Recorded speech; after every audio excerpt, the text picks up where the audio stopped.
Nizavada Dinkara Ubada Vayadamino Ubizidwa Nirozandi Didan Ubadamotukho Dinkara Kansiha Jamlibyadu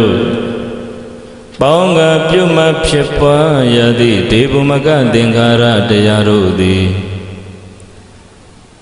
Anisavada Mamye Jadi Gunza Daga Ubada Vayadamino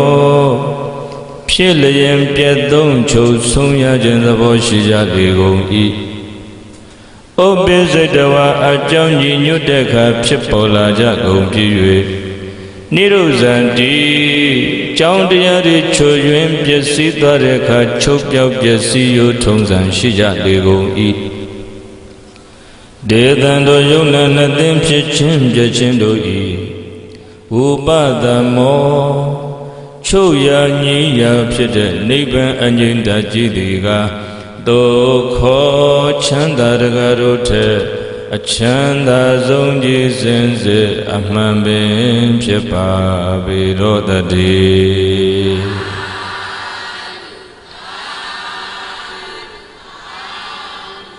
Mamye Rago Naleva Padayaro Mamye Rago Nyane Nalea Nyan Shite Duma Mamye Chindawogu Nale Naile Mamye Rago Nale Naile Nyampinya Tageya Shi Peta Jiru Toka Apu Miri Lao Myek Kaya Jimma Tetare Mamye Jingo Masinjin Nayam Masinjin Naindala See the Boga Nga Ha so biro Upadan Lene Dindin Sweat Soak Tami Date Pago Namale Look Daja Aya Aloha Pipi Pietwalu Mamyebu Surago Naleya Me Bayara Pedaji Yogi Asen Nupyu Jin Hago Myela Yogi Asen Nupyu Jinga O Min Now Song Shiji Yogi Balau Nupyu Lapa Pimelu Now Soma O Min Jin Song Tayarabe Mayara Pedaji Ziway Telen Tashin Yinga De Min Now Song Shiji Atashin Dago Myela Mamyebu Jamarago Myela Jamaraha Yoga Yajima Sona Babe Tajao Mamyerago Naleva Atik Tandayamakan Songyare Zuriha Jivawama Jongjadi Atik Yize Kuto Kambu Kanga Songwen Pilaito Masombula Kanko no Kwayare Tabien Twist Songjin de Go Myela Mamyerago Naleva Minga ida be alonso ngono piye chitedurine Mana bihinga myanu yare durine nana bawa Nainga ye siwa ye pinya ye sara ye amyo myo jam shingwe kwaya jindi lagao Wina bawa ngaga ayen phisi duga ayen phisi tigwe kwaya jindi lagao Bawitati Tandini Rimalwe Madwe Eka Mocha Pshiko Pshaya Velemi Iti Edo Iti Yawa Mima Bepisi Buriti Nawa Yaucha Bepisi Kahate Nawa Eyadi Town Lupa Mandijare Ludari Bepisi Babasiti Nawa Eyamatown Yahamba Mandijare Yahandori Bepisi Abena Amyamabya Besawake Tapan Gonza Matwe Sinjin Nalo Twin Piron de Dimbarelo Tata Naluro Sayabaya Shankoro Myati ဝတိကရုဏာရှိရှု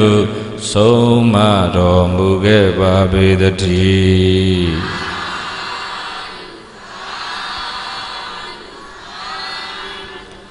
တွေ့ဆုံခြင်းဟာမမြဲပါမြဲရဲ့လားမမြဲပါဘူးတွေ့ဆုံခြင်းဟာခွဲခွာခြင်းမှာအဆုံးသတ်ရတာဓမ္မတာပဲ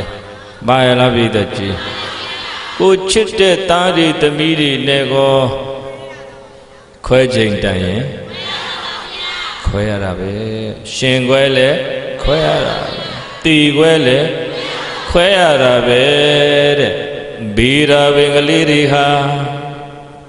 မြစ်ပြင်မှာလှိုင်းနေပုတ်လို့ဆုံကြသည်လှိုင်းပုတ်လို့ပဲခွဲရသည်ပါရလားတတ္တဝါတွေဟာကံကတွေ့ဆုံခွင့်ပေးလို့ကြုံကြသည်ကံကုန်တော့ခွဲရသည်ဒါပဲလှိုင်းပုတ်လို့ပဲဗေဒပင်လေးတွေဟာမြစ်ပြင်မှာမဆုံဘူးလားအဲ့ဒီလှိုင်းပုတ်လို့ပဲဘာဖြစ်ရကံကတွေ့ခွင့်ပေးလိုက်လို့ဒီဘဝမှာမိဘနဲ့တာသမီညီကိုမောင်နှမဆွေမျိုးအပေါင်းအသင်းတငယ်ချင်းဆိုပြီးဆုံကြကြုံကြတာကံကတွေ့ဆုံခွင့်ပေးလိုက်တာအဲ့ဒီကံကပဲကုံလို့ခွဲခိုင်းတော့ခွဲရတာပဲတွေ့ဆုံခြင်းဟာမမြဲပါမမြဲတာကိုနားလည်ပါတဲ့အဲ့ဒါနားလည်ရင်စိတ်တော့ကရောက်ရတာတိတ်သက်တာပိုင်ဆိုင်မှုတွေမမြဲပါဒီခန္ဓာကြီးကိုကပိဋကကြီးတို့မမြဲပါတော့ဒီခန္ဓာမိပြီးရရှိလာတဲ့စည်းစိမ်ဥစ္စာယာတုအာနာကိုမြဲရလားဒီခန္ဓာအမိပြုတ်ပြီးအထုတ်စည်းပူးခဲ့တဲ့ကုသိုလ်ကံကြောင့်ကြုံကြဆုံကြတဲ့ချစ်တဲ့သူတွေနဲ့နေရတာကိုမြဲရလားဘာမှ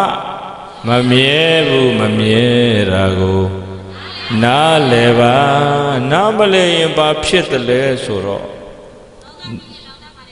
တောကမီးတွေလောင်တယ်နှိမ့်စတင်ညာဆိုတာမြဲတယ်လို့ထင်တာမန်အဖြစ်ရတော့လူတွေဟာတရားနှလုံးမသွင်းရင်ဒီသားဒီသမီးတွေဒီမိဒီဖေတွေနဲ့နေရတာအမြဲနေရမှာလို့ပဲထင်နေတာမြဲတယ်ထင်ကြသည်လူများစွာကဒီတိုင်းထင်တယ်မို့လားငါပိုင်ဆိုင်ထားတဲ့ဒီစည်းစိမ်ဥစ္စာဒီယာရုဒီအာနာလေမြဲတယ်လို့ထင်နေတာ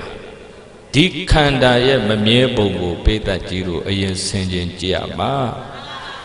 သင်္ခါရကံစိတ်ဟုဟာကြောင်းလေပြတို့ပေါင်းကပြုတ်မှဖြစ်ပွားရသည့်ဒီဘူမကသင်္ခါရတရားတို့သည်အနိစ္စဝတ္တဩမမြဲကြလေကုန်စွာတကားဒီယုတ်နဲ့နံခန္ဓာကိုယ်ကမြဲရလားမမြဲဘူးမမြဲတာကိုနားမလဲတော့ဒါကြီးငါပိုင်နေပဲထင်နေတာငါခန္ဓာပဲထင်နေတာငါပစ္စည်းတွေငါဟာတွေလို့ပဲထင်နေတာဗျလက်ဆုပ်တင်းရင်အပူပြင်းမယ်လက်ဆုပ်တင်းရင်လက်ဆုပ်တင်းတယ်ဆိုတာမြဲတယ်လို့ထင်နေတာကိုပြောတာဟောဒီအမေဟောဒီအဖေနဲ့တစ်သက်လုံးငါနေရမယ်လို့မြဲတဲ့ထင်ရင်မမြဲတယ်ပြလိုက်တဲ့အခါဝမ်းနေရမယ်ဗျတကယ်တော့မြဲရလားတွေ့ဆုံခြင်းဟာမမြဲပါမမြဲတာကိုနားလဲပါကြိုးတင်ဆင်ခြင်ထားရင်စိတ်မှာတောကပြီးလောင်မြိုက်ခံရတာတက်တာတယ်အဲ့လိုမဟုတ်ရင်တော့ဖြင့်တချို့ဆိုမေ့မျောသွားတဲ့အထိနှလုံးအိမ်မှာတောကအပူမီးတွေလောင်ရတယ်မြဲတယ်ထင်လို့ဘာထင်လို့လဲငါပိုင်ဆိုင်တဲ့ငါရဲ့စည်းစိမ်ဥစ္စာယာရုအာနာတွေငါကမြဲတယ်လို့ထင်နေရင်အဲ့ဓာတွေကတနေ့နေ့မှမြဲကြောင်းပြမလားမမြဲကြောင်းပြမလားကိုမြဲတယ်ထင်ပြီးလက်ဆုပ်ကတင်းတင်းကြီးဆုပ်ထားတယ်ဥပါဒံလက်ခေါ်တယ်ဘာလက်တုံး လက်ဆုပ်တင်းရင် အဲ့သူ့တဘာဝအမှန်ကမမြဲတော့ချိန်တန်တဲ့အခါမမြဲကြောင်းလဲပြလိုက်ရောစည်းစိမ်ဥစ္စာမမြဲတာကြုံရတဲ့အခါစည်းစိမ်ဥစ္စာကြောင့်ပူပန်ရသည်ယာရုအာနာကမမြဲကြောင်းပြလိုက်တဲ့အခါမြဲတဲ့ထင်ပြီးတော့ဥပါဒံလက်ဆုပ်တွေတင်းကြတဲ့သူတွေလက်ဆုပ်တင်းရင်အပူပြင်းမယ်အဲ့ဒါနားလည်ထားအပူမပြင်းရင်ဗာလေးလျှော့ရတယ်ဗျဘဝခန္ဓာတာဝန်ခန္ဓာဝန်ထမ်းတဲ့ခါပါတော့ပရိသတ်ကြီးလူရယ်လို့ဖြစ်လာပါတော့စားရေးဆိုတာအစဉ်ပြေအောင်တော့မကြိုးစားရဘူးလားကြိုးစားတာပေါ်စားရေးတောက်ရေးမှအစဉ်မပြေရင်လည်းပူပန်ရတယ်လေလူရယ်လို့ဖြစ်လာပါတော့ပရိသတ်ကြီးလူတော့သွားနေတာတင့်တော်တဲ့အဝတ်ကလေးတော့ဆင်ရအောင်မှာပေါ့အမိုးကရှိတဲ့နေစရာအိမ်လေးတော့ရှိရမှာပေါ့အဲ့ဒါတွေက fundamental needs အခြေခံကြတယ် basic need မရှိမဖြစ်ကိုအခြေခံကြလိုတဲ့ဟာတွေဖြည့်ပေးရတာအဲ့ဒါခန္ဓာဝန်ထမ်းနေတာဘယ်သာကြီးဘာဝန်ထမ်းနေတာတော့ခန္ဓာဝန်မဖြစ်လို့ထမ်းနေရတယ်ဆိုတာနားလည်ထားအဲ့ဒါကိုခန္ဓာဝန်ထမ်းတယ်လို့မမြင်ရင်ပိဋကကြီးလိုအပ်တာထက်ပူပိမလောဘကခိုင်းရင်ခိုင်းတဲ့လောက်မြဲမဲထင်ပြီးတော့ရှားတယ်ရလာတဲ့အရာတွေကိုငါဟာလို့သိမ့်ပိုက်ပြီးတော့ဥပါဒံလက်ဆုပ်တွေပြင်းကြတယ်ဗျဘာကိုနားမလဲလို့လက်ဆုပ်တင်းရင်ဒီခန္ဓာရလာတာဟာကိုကပိဋကကြီးတို့ရေရအောင်ဖန်တီးပြီးတော့မှဆူတောင်းယူလိုက်တာမဟုတ်ဘူးအကြောင်းရှိလို့အကျိုးကိုရတာအကြောင်းတရားကဒီခန္ဓာကိုပိုင်တာဒီခန္ဓာငါပိုင်တာဟုတ်ရဲ့လားရုပ်တရားလည်းငါမပိုင်ဘူးနံတရားလည်းကြောင်းတရားတွေကပိုင်တာဒီခန္ဓာကိုယ်ကြီးဟောဒီလိုမတ်မရပ်ပြီးနေနိုင်အောင်ထောက်ပံ့ထားတဲ့အကြောင်းတရား၄ပါးရှိတယ်တေသာကြီးဘယ်နှမျိုးကံရယ်စိတ်ရယ်ဥတုရယ်အာဟာရရယ်ဘယ်နှမျိုးလဲကံဆိုတာတော့အတိတ်ကံပေါ့အတိတ်ကုသိုလ်ကံကြောင့်ခင်ဗျားတို့ကျွတ်တို့အခုလူဘဝရထားကြအတိတ်ကုသိုလ်ကံကအသက်ရှိကြောင်းကောင်းမှုကံတွေမြင်ရခဲ့ရင်အသက်ရှိတဲ့အကျိုးကိုရမယ်အတိတ်ကုသိုလ်ကံကအသက်ရှိကြောင်းကောင်းမှုတွေနေခဲ့ရင်အသက်တူကြောင်းမကောင်းမှုတွေမြင်ရခဲ့ရင်အသက်တူတဲ့ဘဝကိုကြုံရမယ်အကြောင်းရှိသလိုအကျိုးဖြစ်တာအကြောင်းချုပ်ရင်အကျိုးလည်းချုပ်တာမမြဲတာကိုနားလဲပါဘာမှကိုမမြဲတာဗျတွေ့ဆုံခြင်းလည်းမမြဲပါပိုင်ဆိုင်ခြင်းလည်းမမြဲပါယုံနံခန္ဓာမမြဲပါအဲ့ဒီအတိတ်ကကံကြောင့်ဖြစ်နေတဲ့ရုပ်တွေကလည်းဒီမှာကံမစရုပ်တွေဖြစ်အသစ်ဖြစ်တယ်ကံကြောင့်ဖြစ်တဲ့ရုပ်ဘာကြောင့်ဖြစ်တာတော့ဒါကြောင့်ဒီအတိတ်ကုသိုလ်ကံလေးကြောင့်ဆက်လက်ပြီးရုပ်တွေအသစ်ဖြစ်ပေါ်နေတာတာရှည်ဖို့ရကုသိုလ်ကံလေးဆင်းရတယ်။ဘာဆင်းရတော့မွေးနေ့ကောင်းမှုလုပ်တယ်ဆိုတာအဲ့ဒါပဲအတိတ်ကကုသိုလ်ကံကြောင့်လူဘဝရလာတဲ့နေ့မှာမမေ့မလျော့နဲ့ကုသိုလ်တွေထပ်ဆင့်ပြုတာမွေးနေ့ကုသိုလ်ဆိုတာအဲ့ဒါပဲကံဆင့်တာခေါ်တယ်ဒေသကြီးပါဆင့်တာအဲ့တော့ကုသိုလ်ကံရဲ့တက်တန်းရှည်တာပေါ့အဲ့တော့ကံကြောင့်ဖြစ်တဲ့ရုပ်တရားလည်းဆက်လက်ပြီးဖြစ်ပေါ်ရှင်တန်ပြီးအသက်ရှည်ရပြီးတော့စိတ်တဇရုပ်ဆိုစိတ်ကြောင့်လည်းရုပ်တရားဖြစ်နေတာစိတ်ပူလွန်းရင်ရုပ်ပူတွေဖြစ်မှာပဲလူတယောက်မျက်နှာကြည့်လိုက်စိတ်ပူရင်သူ့မျက်နှာကြီးရဲ့လေအပူမျက်နှာကြီးမှန်ရဲ့လားတချို့ကြည့်လိုက်ရင်မျက်နှာအမြဲတခုခုတွေးပြီးပူးနေတယ်အပူမျက်နှာတွေစိတ်ကိုမသိလို့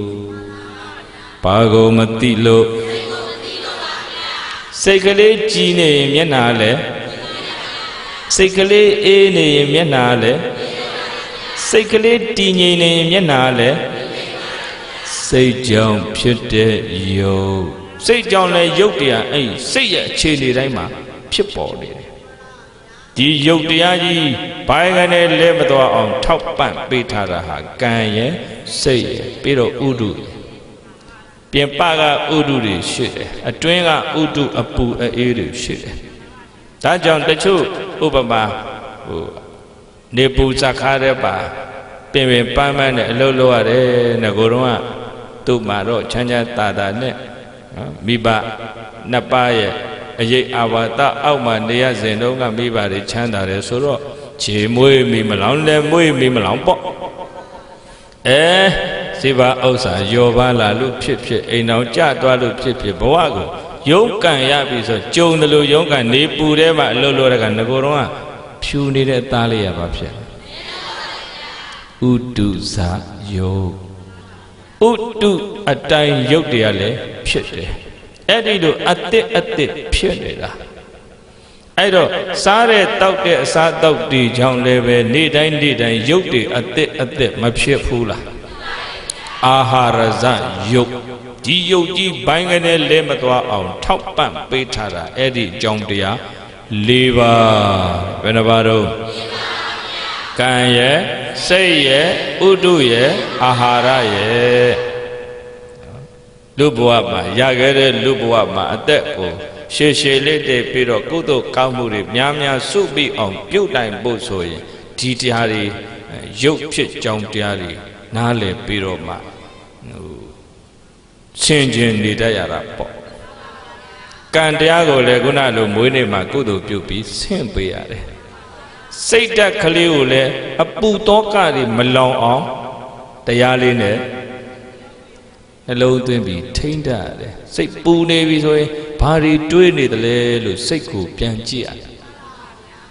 ပူစရာတွေးတော့မပူဘူးလားပူစရာမတွေးဘဲနဲ့စိတ်ကလေးကိုအေးနေအောင်ပစ္စုပန်အလုတ်လုတ်နေဒီအလုတ်ထဲမှာစိတ်ကလေးငြိမ်နေအောင်ထိမှုလေးတွေသိပြီးတော့ဦးစိလက်ဆွဲတစ်ခုရှိတယ်ယူမလားစိတ်အေးချောင်းတရားလေးရှိတယ်ဘဝဆိုတာတော့ပူစရာတွေကတွေ့မှာပဲဘဝဆိုတာဒုက္ခလေဒုက္ခဖြစ်တဲ့ဘဝကိုရထားမှာတော့ဒုက္ခဟာရှောင်လို့လွတ်မလားတောကပေါ်တဲ့လောကရောမှာမောဟတွေထူပြောနေရင်တော့ဘဝအမောတွေရင်ဆိုင်ရမည်မှန်ရလားတရားလေးတစ်ခုတော့လက်ကင်ထားမှာယူမလားပါဇတ်ထဲရင်ပါသွားလို့မရဘူးလိုက်ဆိုထီတိတတိအမြဲရှိနှလုံးစိတ်ဝမ်းငြိမ်းချမ်း၏ထီတိတတိအမြဲရှိနှလုံးစိတ်ဝမ်းငြိမ်းချမ်း၏ရမလားသုံးခေါက်ဆို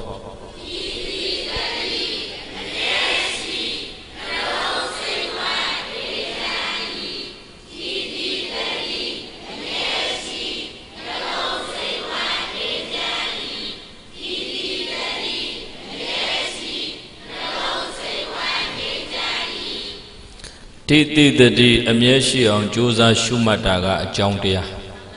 နှလုံးစိတ်ဝမ်းငြိမ်းချမ်းတာကကျိုးတရားအကြောင်းကောင်းရင်အကျိုးကောင်းတာပဲကိုယ်စိတ်ကလေးမပူပန်အောင်စိတ်တစရုပ်တရားလဲကိုယ်မျက်နှာကြီးပူလောင်တဲ့မျက်နှာကြီးဖြစ်မနေအောင်ဆိုရင်အဲ့ဒါနဲ့နေရစိတ်ပူစရာတွေဘဝမှာတွေ့လာပြီးကြုံလာပြီးဆိုရင်စိတ်ကအဲ့ပူစရာကြီးပြဿနာကြီးဆင်မပြေတာကြီးကိုမေ့ကိုမမေ့နိုင်ဖြစ်တယ်စိတ်ရဲ့သဘောကလည်းဆင်ပြေတာဆိုမေ့ထားလို့ရသေးတယ်အဆင်မပြေတဲ့ကိစ္စများဆိုမေ့လို့မရဘူးတွေးနေတာပဲသွားလဲဒီအတွေးစားလဲဒီအတွေးတွေးတဲ့အတွေးကအေးစရာလားပူစရာလားဆိုတော့ပူစရာတွေးလို့စိတ်ပူသည်မတွေးရင်မပူဘူးထ ထိမှုဟာဝင်လေထွက်လေလိုပဲဝင်လေထွက်လေအမြဲတမ်းမသေးမချင်းရှိနေတယ်လို့ပဲထိမှုကလည်းဘိသက်ကြီးထိုင်နေတော့မရှိဘူးလားလမ်းသွားတော့လေအလုတ်လုတ်တော့လေတုံးလုံးလဲလေလျောင်းထိုင်ရသွားဣရိယာပုတ်၄ပါးလုံးမှာထိမှုကတော့မရှိဘူးလားတိမှုမရှိတာခက်သည်တိမှုကမပါဘူးမပါတော့လမ်းသွားနေတဲ့ခါမှာထိမှုရှိပါရဲ့နဲ့တိမှုမလိုက်တာဘာကြောင့်တုံးဆိုလမ်းသွားရင်နဲ့တွေ့နေတယ်စိတ်ကလမ်းသွားရင်နဲ့ဘာလုပ်နေတွေးနေတယ်တွေးတာဟာပူစရာဆိုရင်အဲ့ဒီစိတ်ပါဖြစ်မယ်စိတ်တွေပူလောင်ရင်ရုပ်တွေလည်းပူလောင်မှာပဲစိတ်အေးအောင်နေတတ်ဖို့ဘဝမှာအရေးအကြီးဆုံးပဲဒီထက်အရေးကြီးတာဘာမှမရှိဘူးအဲ့ဒါမသိရင်ပတ်စံရှိလဲစိတ်အေးအောင်နေလို့ယာရုမြင့်လဲတောကကင်းအောင်နေလို့မမြဲတာကိုနားလဲပါနားလဲဖို့ဆိုရင်အဲ့ဒါလိုတယ်ဗျရှုပ်ထွေးနေတဲ့စိတ်ဟာ understanding power မရှိဘူးဘိသက်ကြီးတို့အတွေးတွေနဲ့ရှုပ်ထွေးနေတဲ့စိတ်ဟာနားလဲမှု power မရှိဘူး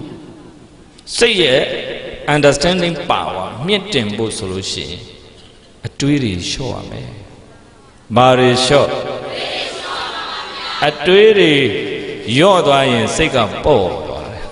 ဒါပြန်စိတ်လေးနေတာဘာတွေကြောင့်လေးတယ်ငါစိတ်တွေလေးတယ်ဒီစိတ်တွေညစ်တယ်ပူတယ်တဲ့ညီးနေကြစိတ်ပေါ့ကြောင်းစိတ်အေးကြောင်းစိတ်ကြည်ကြောင်းတရားပေးမယ်ဆိုတကယ်မယူဘူးအဲ့တော့လက်တွေ့လှုပ်ကြည့်ပေါ့အခုထိုင်နေတော့ထိနေတာရှိဘူးလားထိုင်တော့ထိနေတာလေရှိတယ်မနေ့တော့ထိတယ်လားခုထိနေမနှက်ပြန်ကြမှာထိမှလားခုထိနေထိမှုနောက်ကတိမှုလိုက်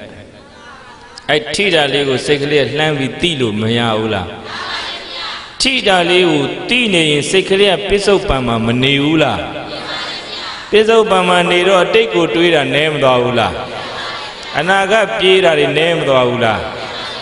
နဲသွားတယ်ပစ္စုပန်မှာနေတဲ့စိတ်ဟာအေးပါသည်ပစ္စုပန်မှာနေတဲ့စိတ်ဟာအေးပါသည်စိတ်ကလေးအေးခြင်းရင်ဘယ်မှာနေရမယ်အတိတ်မှာမနေနဲ့အတိတ်ကပူစရာတွေကိုတွေးနေရင်အဲ့ဒီစိတ်ဟာအတိတ်မှာနေတာဗျအနာဂတ်ကိုတွေးပြီးတော့ပြန်လည်ပူပန်သောကာရီရောက်နေရင်အဲ့ဒီစိတ်ဟာအနာဂတ်မှာမှန်ရလားပစ္စုပန်ထိပုလေးတွေကိုရသလောက်ကြိုးစားအားထုတ်ရှုမှတ်တတိယတိုင်းစိတ်တွေးတွေပြန်ကြည့်စိတ်ကအခုဘာတွေတွေးတယ်လဲဘသူအကြောင်းတွေးတယ်လဲဘယ်အကြောင်းအရာဘယ်ကိစ္စဘယ်အာယုံကဒီစိတ်ကိုကျိုးနဲ့တုတ်တလာရောက်ပြီးလွှမ်းမိုးရစ်ပတ်နှောင်ဖွဲ့ထားတယ်လဲ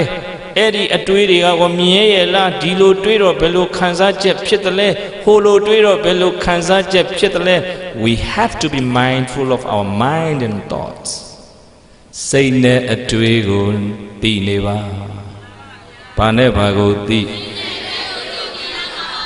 ဘဝမှာပြဿနာခက်ခဲဆိုတာကတော့လူတိုင်းရှောင်လို့မလွတ်ဘူးအဲ့ဒါတွေကိုရင်ဆိုင်တဲ့အခါမှာတရားသိတဲ့သူတရားရှိတဲ့သူကအေးလေးရင်ဆိုင်သွားတယ်တရားမသိတဲ့သူတရားမရှိတဲ့သူတော့ဗရာမြေလူးသွားတာပဲအပူမျက်နှာသူ့မျက်နှာကြည့်လိုက်ရင်ကိုဘာဖြစ်နေပူနေတယ်သူစိတ်ကဘာဖြစ်လို့စိတ်ပူရင်ရုပ်တည်ပူတာပဲစိတ်အေးရင်ရုပ်လဲအေးတယ်စိတ်ငြိမ်ရင်ရုပ်လဲငြိမ်မယ်ဗျဒါကိုလူတိုင်းနားလဲသဘောပေါက်ဖို့ဟာဒီနေ့အရေးကြီးဆုံးပဲအဲ့ဒါနားလဲအောင်မလုပ်ကြလို့ပဲအိမ်တိုင်းဆူပွက်နေတာနေရာတိုင်းမှာပတရားမှုတွေများနေတာဘာကိုနားမလဲလို့စိတ်ကိုနားမလဲလို့စိတ်ကိုသိရင်ဒီစိတ်အတွေးတွေဟာလဲမြဲတာတွေ့မှလားမမြဲတာတွေ့မှအတွေးလေးတစ်ခုကဖြစ်ပြီးဖြစ်ပေါ်ပြီးပြောင်းစိတ်ချမ်းသာမှုလေးကလည်းဖြစ်ပြီးဖြစ်တာပေါ်ပြီးဝမ်းနေတဲ့အတွေးလေးကလည်းတွေးပြီးတော့သိလိုက်ရင်ဖြစ်ပြီး မမြဲတာကိုနားလဲပါနားလဲဖို့ရာဉာဏ်ပညာလိုသည်နားလဲဖို့ဘာလိုတယ်ဉာဏ်ရှင်ဖို့ဟာတတိဝင်ဖို့လိုပါသည်တတိရှိမှပါရှင်တယ်ထိတိတတိအမြဲရှိနှလုံးစိတ်ဝမ်းငြိမ်းချမ်း၏ဘဝမှာပူဇော်တော့ကတွေ့လေအဲ့ဒီလူကအာကိုလေးရှိသွားပြီတို့မှလက်ကင်တရားလေးရှိသွားပြီပြဿနာကိစ္စဖြစ်တာကစိတ်မချမ်းမြေ့စရာကြုံရတာကဘေးတကြီးအချိန်ပိုင်းလေးပါပြဿနာဖြစ်တာကအကြာကြီးမဟုတ်ဘူးခဏလေးဖြစ်လိုက်တာဒါပေမဲ့စိတ်ကအဲ့ဒါပြန်တွေးနေတာကတရက်နဲ့လည်းမပြီးဘူးနှစ်ရက်နဲ့လည်းမပြီးဘူးသွားတဲ့အချိန်လည်းဒါမေ့ထားလို့မရဘူးထမင်းစားချိန်လည်းမေ့ထားလို့မရဘူးညအိတ်ချိန်လူကတော့အိတ်ရတဲ့ရောက်နေပြီစိတ်ကမအိတ်ဘူးဘာလုံးနေတော့အိတ်ရတဲ့လည်းတွေးနေတယ်တွေးတာဟာအေးစရာဆိုတော်သေးရဲ့တွေးတာကပူစရာကြီးဆိုအိတ်မပြောခင်တစ်လျှောက်လုံးဘာဖြစ်လဲစိတ်ပူရင်ရုပ်တွေလည်းပူတာပဲအဲ့ဒီအပူတဲ့နဲ့သွားကြရင်သူ့နှုတ်ကထွက်လာတဲ့စကားတွေကလည်းအေးတဲ့စကားတွေလားပူတဲ့စကားတွေလားလူတွေလေဒါတွေသတိပဋ္ဌာန်တရားကိုကျင့်သုံးပြီးတော့ကိုယ့်ဘာသာကိုစိတ်အေးချမ်းအောင်နေတတ်ရင်ကိုပတ်ဝန်းကျင်ကြီးကိုအေးချမ်းမှုဒါနတွေပြုပြီးသားဖြစ်သွားတယ်လူတွေသူများကိုစိတ်ဆင်းအောင်လုပ်တယ်ဆိုတာကိုယ်စိတ်မချမ်းသာလို့ကိုတရားလေးနဲ့ကိုစိတ်ထဲမှာအေးချမ်းအောင်တိဆောက်ပြီးနေနိုင်တဲ့သူဟာသူ့ကိုယ်သူစိတ်ချမ်းသာအောင်နေတတ်မှာတော့သူများသူစိတ်ဆင်းအောင်လုပ်เสียလိုသေးလားသတိထားကြည့်ပါသူများကိုစိတ်ဆင်းရဲအောင်လုပ်မိပြောမိသွားတဲ့အချိန်မှာတေးသေးချာချာသတိထားကြည့်ပါကိုယ်စိတ်ကဘာဖြစ်နေဆင်းရဲနေပြီကိုယ်စိတ်ဆင်းရဲလို့သူများကိုဆင်းရဲအောင်လုပ်ကြတာဒါကြောင့်လူတူဦးရင်မိမိစိတ်ကလေးမိမိဒီလိုတတိပဋ္ဌာန်တရားတွေကျင့်သုံးပြီးချမ်းသာအောင်ထားတတ်ဖို့မလိုဘူးလားအဲ့ဒါတွေနီလန်ပေးဖို့ဦးဇင်းတို့အခုရိတ်တာတီထောင်နေတာပါနော်အခုအစာအုပ်လေးတွေတော်တော်လေးတော့ပြီးနေပါပြီဓမ္မယုံကြီးကတော့လုံးပန်းရအောင်ပါဓမ္မယုံကသိန်း2000ကျော်တော့ကုန်ပါအခုသိန်း50တူဖားကန့်ငါပေါ်လာခဲ့တယ်အခုကချင်ပြည်နယ်ခရီးစဉ်နောက်မန်းမြို့စီကဖယားကန်းတာယာကပေါ်သွားပြီပြီးတော့ပတ်ကိခင်းဖို့တကလည်းပေါ်သွားပြီအခုတန်ပင်တွေဝယ်ထားပြီအဲ့ဒါကြီးဦးဇင်းတို့အခါမတိုင်ခင်များခုံပတ်မိနိုင်မလားလို့ကြိုးစားအထုတ်နေပါတယ်အဲ့ဒါကြီးပြီးသွားရင်ကလေးတွေလည်းငယ်ငယ်တဲ့အကြောင်းသူကျောင်းသားဘဝကလေးက how to practice to understand our mind မိမိစိတ်ကိုသိဖို့ရဘယ်လိုကျင့်မလဲဖျားသည်စိတ်ကိုသိမြင်နားလည်စေနိုင်မဲ့နီလန်းတွေဘလို့ပေးခဲ့တယ်လေအဲ့ဒါတွေပြိတ္တကြီးတို့ငယ်ငယ်ကလေးကသိဖို့လိုတယ်ဒါကြောင့်ကလေးတွေစိတ်အေးအောင်သူတို့နေတတ်ပြီဆိုရင်ခင်ဗျားတို့လူကြီးတွေကိုနဘူးနဇာမတိုက်တော့ပါခုသူတို့နဘူးနဇာတိုက်ပြီးတော့မိဘတွေလည်းစိတ်ပူနေရတာဟာစိတ်ကိုမသိလို့ပဲမှားရပြိတ္တကြီးစိတ်ကိုဒီလိုကျင့်စဉ်လေးတစ်ခုလက်ကင်ထားလိုက်ရင်ဘလောက်ပူစရာတွေ့အဲ့လိုကသူများလိုပူကြောမရှိဘူးပုထုဇဉ်ကိုမပူပဲမနေနိုင်ရင်ပူလိုက်တယ်ဒါပေမဲ့ပူစရာကိုစိတ်ကတွေးနေရင်စိတ်ကိုပြန်ကြည့်တဲ့အလေးကျင့်လုပ်တဲ့သူကဟောပူနေပြီစိတ်ပူနေပြီစိတ်ပြန်ကြည့်လိုက်တော့စိတ်ကဘာဖြစ်နေဩဘာဖြစ်လို့ပူပါလဲဆိုတော့တေချာကြည့်လိုက်တော့ပူစရာတွေတွေးနေတာကိုလူများစွာဟာ they can't stop their thoughts အတွေးတွေကိုရပ်လို့မရနိုင်အောင်ဖြစ်တယ်အဲ့တော့ဒီကျင့်စဉ်လေးရှိထားတဲ့သူကစိတ်တွေသိပ်ရှုပ်လာရင်အတွေးတွေသိပ်ပြားလာရင်အဲ့ဒါလေးစူးစမ်းပြီးနေလိုက်လမ်းသွားလဲမြန်မြန်မသွားတော့ဘူးသမင်းစားလဲကြပြားကြရိုက်မစားတော့အဲ့လိုထိမှုနောက်ကတိမှုလေးတွေလိုက်နိုင်အောင်ဝီရိယလေးစိုက်တတိကရှုမှတ်ပြီးနေလိုက်ရင်သူစိတ်ကမကြာဘူးပိဿုပံမှာပြန်နေလာပိဿုပံမှာနေတဲ့စိတ်ကမအေးဘူးလားအတိတ်ကိုတွေးရင်မအေးပါတိတ်ကလည်းမအေးစရာတွေများတာကိုမှားရပြိတ္တကြီးအနာဂတ်ကိုပြေးပြီးတော့တွေးနေရင်မချမ်းသာပါ ပစ္စုပန်မှနေတဲ့စိတ်ဟာချမ်းသာပါသည်အဲ့ဒါပိဿကြီးသူများလှုပ်ပေးလို့ရမလားဒါကြောင့်စိတ်ကြောင့်ဖြစ်တဲ့ရုပ်တွေကြည်လင်စေဖို့ဆိုရင်စိတ်ကလည်းဘာဖြစ်ကြည်လင်နေရ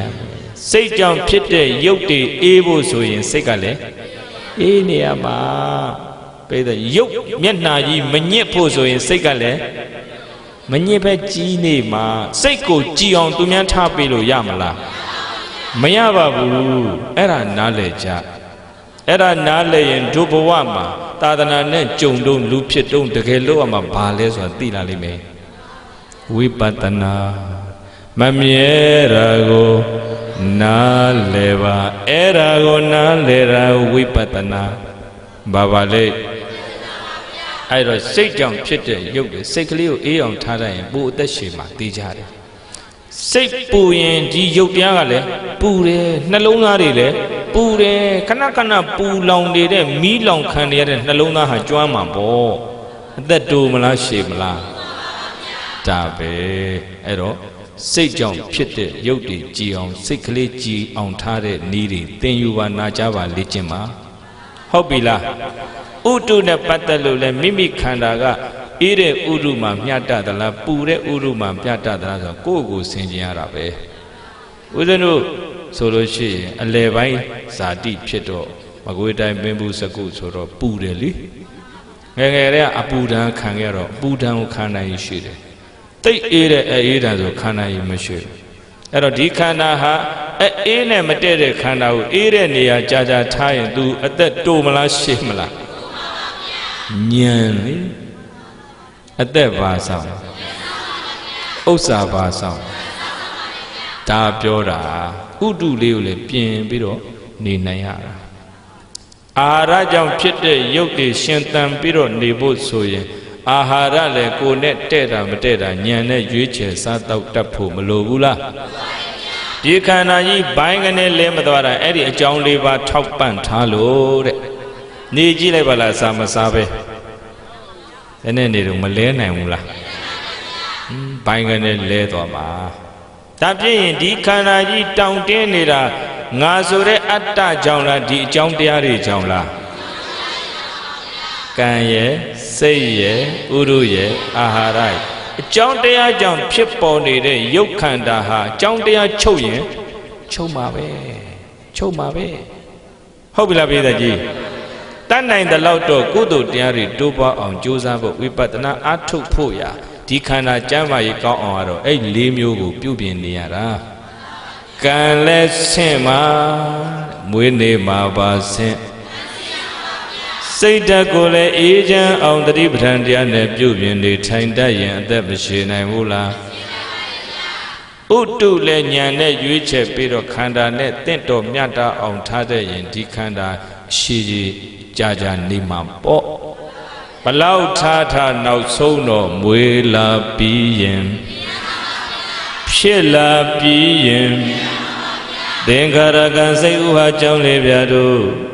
ပေါင်းကပြုတ်မှဖြစ်ပွားရသည့်ဒီဘုမကယုံနံဓမ္မသင်္ခါရတရားတို့သည်အနိစ္စဝတ္တဩ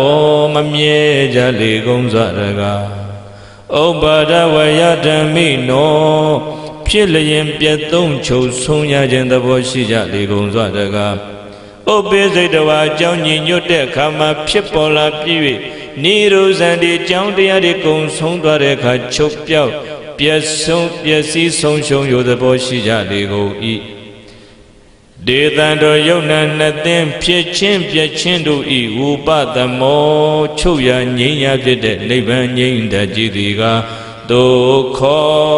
ချမ်းသာတကားရုထေချမ်းသာဆုံးကြီးစင်စစ်အမှန်ပဲဖြစ်ပါပေတော်တည်း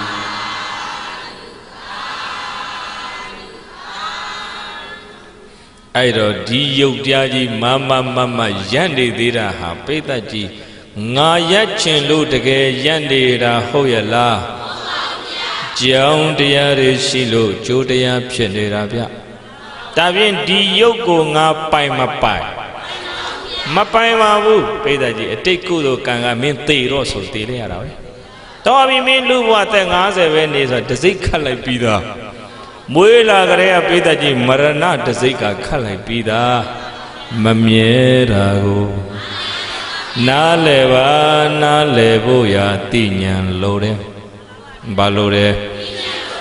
အတိညာရှင်ဖို့ရာတတိရှိဖို့လိုပါသည်တတိရှိရင်ဉာဏ်ရှင်တယ်တတိရှိရင်ဉာဏ်ရှင်ရင်အဲ့ဒါကိုနားလေတယ်နားလေရင်လက်ဆုပ်ကလေးတွေလျှော့လို့ရတယ်ငါအမေငါအဖေဆိုတဲ့အစွဲတွေရော့မယ်ငါသားငါသမီးငါပစ္စည်းငါယာရုငါအာနာဆိုတဲ့အစွဲတွေရော့မယ်လက်ဆုပ်တင်းရင်တော့အပူပြင်းမှာပဲဘသူဖြစ်ဖြစ်တရားကတရားပဲမှားရလားပြိတ္တကြီးအဲ့တော့ဩဒီခန္ဓာကြီးကတကယ်တော့ငါပိုင်တာပဲမှာဟုတ်လို့လေရုပ်တရားလည်းငါမပိုင်ဘူးခုနအကြောင်းတရားတွေကပိုင်တာကံကဖြတ်လိုက်တာနဲ့သွားပြီတော့ခွဲတော့ဟုတ်ပြီလားပြိတ္တကြီးစိတ်ဓာတ်တွေကျသွားတာနဲ့ရုပ်ကလည်းပုံကျသွားနိုင်တယ်ဥတုပြင်းတာနဲ့ပြိတ္တကြီးတို့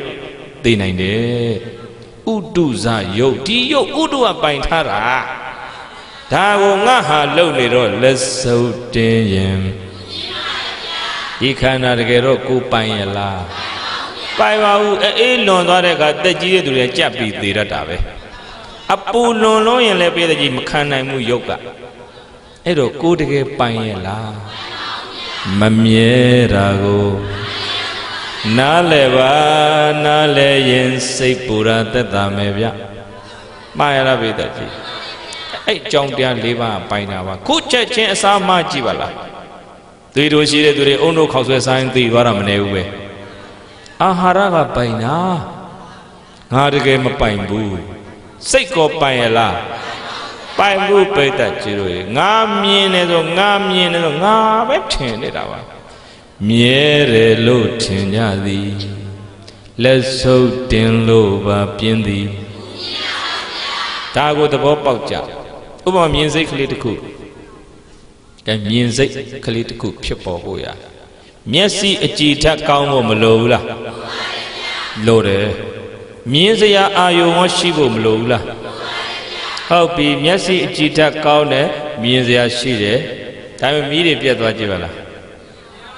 အလင်းရောင်ရှိဖို့မလိုဘူးလားဟောမြင်စရာတော့ရှိတယ်မျက်စိရဲ့အကြည်ထက်မကောင်းမျက်လုံးကန်းနေမြင်မလားမြင်စရာရှိလျက်မမြင်တာလားမရှိလို့မမြင်တာလားမြင်စရာကရှိတယ်မျက်စိကြည့်ဟုတ်ကအကောင်ချွတ်ယွင်းနေတယ်ကံကြောင့်ပေးတဲ့ရုပ်ကရပ်သွားရင်မျက်စိကန်းတာပဲဟုတ်ပြီလားပြေသက်ကြီးအဲ့ဒါဆိုရင်မြင်ရသေးလားမြင်စရာရှိတယ်ဒီမှာမြင်မျက်စိကြည့်ကိုချွတ်ယွင်းသွားတယ်အဲ့တော့မြင်စိတ်ကလေးတစ်ခုဖြစ်ပေါ်ဖို့ရာမျက်စိအကြည်လဲကောင်းရတယ်မြင်စရာလဲရှိရတယ်အလင်းရောင်လဲစိတ်နှလုံးသွင်းမှုလဲရှိရတယ်သတိမပြုမိရင်ပေးတဲ့ကြီးလမ်းမှာတွေ့ရတဲ့တငယ်ချင်းဟိုဘက်ကလမ်းသူလာနေကွာဒီဘက်ကနေသွားနေတယ်ကိုယ်အတွေးတွေနဲ့ကိုသွားနေတယ်အာယုံမပြုမိဘူးမမြင်မအောင်မမြင်ဘူးကိုယ်အာယုံကိုယ်အတွေးနဲ့ကိုသွားနေတာကိုတွေ့လျက်မမြင်တာလားပေးတဲ့ကြီးလာနေတာကြီးရှိလျက်ကိုမမြင်တာနှလုံးမသွင်းမိလို့အဲ့တော့မြင်စိတ်ကလေးတစ်ခုဖြစ်ပေါ်ဖို့ရာအကြောင်း၄မျိုးရှိရတယ်မျက်စိကြည်ရုပ်ရဲ့မြင်စရာယူပါယုံရဲ့အလောကအယောင်လင်းရဲ့မနတိကာရနှလုံးသွင်းမှုရဲ့ဒါဖြင့်မြင်စိတ်ဟာငါပိုင်တာဟုတ်ရလားအကြောင်းတရားတွေကပိုင်ကြသည်မျက်စိကြည်ရုပ်ဖောက်ပြန်သွားရင်လည်းမြင်စရာရှိမှမမြင်ဘူးသူပိုင်တာကိုသူချွတ်ယွင်းသွားရင်ပေးတဲ့ကြီးတို့အကျိုးလဲချုပ်တာအကြောင်းချုပ်ရင်အကျိုးလဲမမြဲတာကိုဒါပေမဲ့ငါမြင်လာလို့ထင်ကြသည်ကဲငါကိုယ်တိုင်မြင်လိုက်တာပါတဲ့တကယ်ကိုပဲစွဲနေတာလက်စုပ်တင်းရင်တကယ်တော့အကြောင်းရှိလို့ဘာတွေဖြစ်နေအကြောင်းချုပ်ရင်တဗ္ဗေလုံးစုံကုန်သောသင်္ခါရယုတ်နံဓမ္မသင်္ခါရတရားတို့သည်အနိစ္စဩဖြစ်ပြီးပြတ်သွားတယ်လို့မမြဲကြကုန်စွာတကားဣတိဤကဲ့သို့ယထာကျင်္ခါကာလမှာပတ္တိဝိပဿနာဉာဏ်ပညာဖြင့်ကောင်းစွာထင်ထင်သိမြင်လိုက်ပါပေ၏ အထထောကဲ့သို့ယုတ်တရားနံတရားတို့ရဲ့ဖြစ်ပြီးပြတ်သွားလို့မတည်မြဲခြင်းကိုသဘောပေါက်နားလည်လာတဲ့အခါမှာဒုက္ခဖြစ်လိုက်ပြက်လိုက်နှိမ့်ဆက်နေတဲ့ယုတ်နံဒုက္ခသစ္စာတရားပေါ်၌နိဗ္ဗိန္ဒတိဉာဏ်ကညီငွေလာသည်ဘာကညီငွေလာတယ်နိဗ္ဗိန္ဒတိညီငွေလာတယ်ဧတဧသောအဲ့ဒီလိုယုတ်နံနှစ်သိန်းဖြစ်ချင်းပြည့်ချင်းကိုကောင်းစွာထင်တင်ကြိမ်ပန်များစွာသိမြင်လာတဲ့အတွက်ကြောင့်ညီငွေလာခြင်းသည်ဝိသုဒ္ဓိယကိလေသာစင်ကြယ်တဲ့နိဗ္ဗာန်ချမ်းသာ၏မေခောရာကြောင်းရောက်ကြောင်းအကျဉ်ကောင်းလမ်းကောင်းကြီးဖြစ်ပါပေတယ်လို့သထာနတ်လူတို့ဆရာဖရာရှင်သည်ကထေတိကရုဏာရှိရှုဟောကြားတော်မူခဲ့ပါပေသတည်း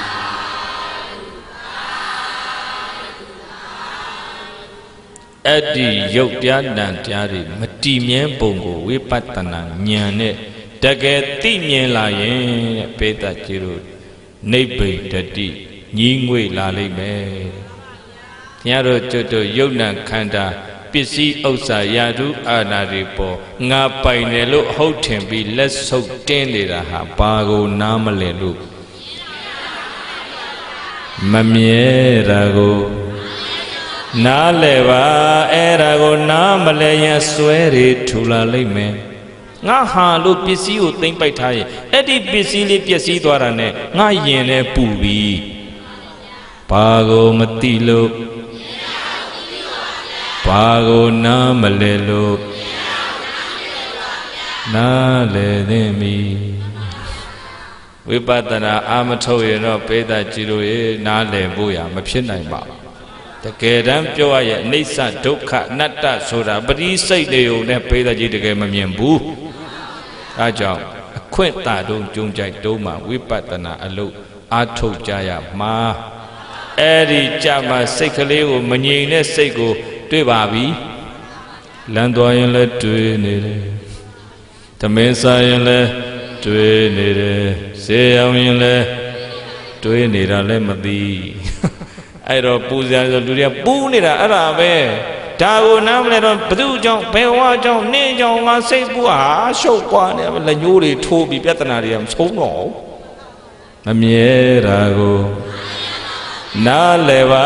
နားလဲရင်ပြဿနာတွေအလုံးအေးနိုင်သည်ဝိပဿနာဟာပြဿနာရဲ့အခြေအမြစ်ကိုရှင်းတာပိဋကကြည့်လို့လူတွေလောကမှာဒီနေ့ပြဿနာဖြစ်နေတာအိမ်ထဲကစတနိုင်ငံလုံးတကဘာလုံးပြဿနာတွေဖြစ်နေတာအတ္တကြောင့်ဘာကြောင့်လို့ငါဟာဆိုတဲ့အစွဲတွေကြောင့်ပြဿနာများသည်မှန်လားပြည်သက်ကြီးဦးဇင်းရေးကြည့်တယ်တွေးကြည့်ပါဆိုတဲ့ရေးထားတဲ့စာအုပ်ထဲမှာပါပါတယ်အတ္တဆိုတဲ့ခေါင်းစဉ်နဲ့အလုံးကိုငါနဲ့တူအောင်လှုပ်ချင်လို့ဒုက္ခတွေများနေတယ်အလုံးကိုငါဟာဖြစ်အောင်လှုပ်ချင်လို့ပြိပက္ခတွေတိုးနေတယ်ငါနဲ့မတူတဲ့သူမှန်သမျှငါရန်သူလို့သဘောထားနေလို့ပြဿနာတွေပွားနေတယ်တလောကလုံးမှာဖြစ်ပေါ်နေတဲ့ပြဿနာတွေရဲ့တစ်ခုတည်းသောအကြောင်းရင်းကငါဆိုတဲ့အတ္တပါပဲဝိပဿနာကအဲ့အတ္တကိုဖြိုချငါဆိုတာဘယ်မှာရှိလို့လဲတွေးစိတ်ကလေးတစ်ခုဖြစ်ပေါ်လာသည်အတိညာနဲ့တတိနဲ့ရှင်တဲ့စိတ်ကလေးကတိလိုက်သည်တိလိုက်တော့တွေးစိတ်ကလေးမြဲတာတွေ့သလားပျောက်သွားတာတွေ့သလားဝမ်းသာတဲ့စိတ်တွေဖြစ်လာသည်ပြေလေတာတွေနဲ့ကြုံတော့ဝမ်းသာတဲ့စိတ်ကလေးမဖြစ်ဘူးလားဒုက္ခဝဝေဒနာဝေရမာနောဒုက္ခဝေဒနာဝေရမိတိပါဇာနာတိဝန္တာတဲ့ခံစားမှုတွေဖြစ်လာရင်အဲ့ဒါကိုသိလိုက်တော့ဝန္တာတဲ့စိတ်ကလေးကလည်းမြဲတာတွေ့သလားပြတ်သွားတာပဲတွေ့သလားဖြစ်ပြီးရင်ပေါ်လာပြီးရင်မမြဲတာကိုနားလဲပါဝန္တာတာလည်းမမြဲဝမ်းနေတာလည်းတပ္ပိသင်္ခါရအနိစ္စသဗ္ဗေလုံးစုံကုန်သောသင်္ခါရယုတ်နံဓမ္မသင်္ခါရတရားတို့သည်အနိစ္စမမြဲကြလီကုန်စွာတကားဣတိဤကဲ့သို့ယရာကျင်ခါကာလမပတ္တတိဝိပဿနာဉာဏ်ပညာဖြင့်ကောင်းစွာထင်ထင်ကိုယ်တိုင်သိမြင်လာပါ၏အ အထထောကဲ့သို့ယုံနာနှစ်သိရဲ့ဖြစ်ချင်းပြချင်းကိုကောင်းစွာထင်ထင်သိမြင်လာတဲ့အခါမှာဒုက္ခဖြစ်လိုက်ပြက်လိုက်နဲ့နှိမ့်ဆက်နေတဲ့ယုံနာဒုက္ခသစ္စာတရားပေါ်၌နေဗိဒတိယင့်တန်လာတဲ့ဉာဏ်ကညီငွေလာမယ်ဧတဧတောအဲ့ဒီလိုယုံနာဒုက္ခသစ္စာတရားပေါ်မှာညီငွေလာခြင်းသည်ဝိသုဒ္ဓိယအခုဗုဒ္ဓဘာသာဝင်တွေဆူတောင်းနေတဲ့နိဗ္ဗာန်တပေစယောဟောတုလို့ဆူတောင်းနေတဲ့နိဗ္ဗာန်ချမ်းသာတရားဤမေကောရရာကြောင့်လမ်းကောင်းလမ်းမှန်ကြီးဖြစ်ပါပေတယ်လို့တတ္ထာနလူတို့ဆရာဘုရားရှင်သည်အဝေါစကရုဏာရှိရှုဟောကြားတော်မူခဲ့ပါပေတည်း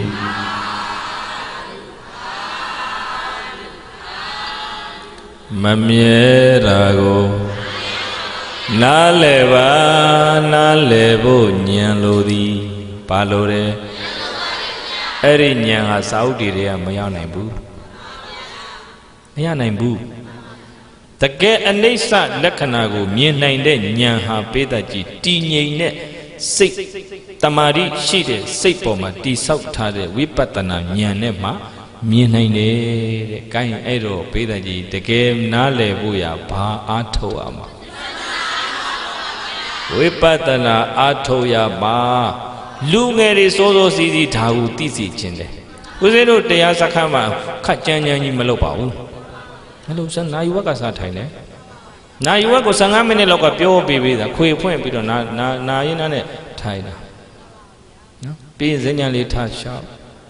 ဇဉ္ဉံလျှောက်တဲ့အခါမှာခြေလမ်းလေးတစ်ချက်ချတော့ထိမှုလေးမပေါ်ဘူးလား။ပေါ်ပါဗျာ။ထိတိတတိနှလုံးစိတ်ဝမ်းငြိမ်းချမ်းဤပထမမငြိမ်တဲ့စိတ်တွေးတွေနဲ့ရှုပ်နေတဲ့စိတ်ကလေးကိုပစ္စုပန်မှာငြိမ်တော့တမာရီကိုထူထောင်ရတာအဲ့ဒီ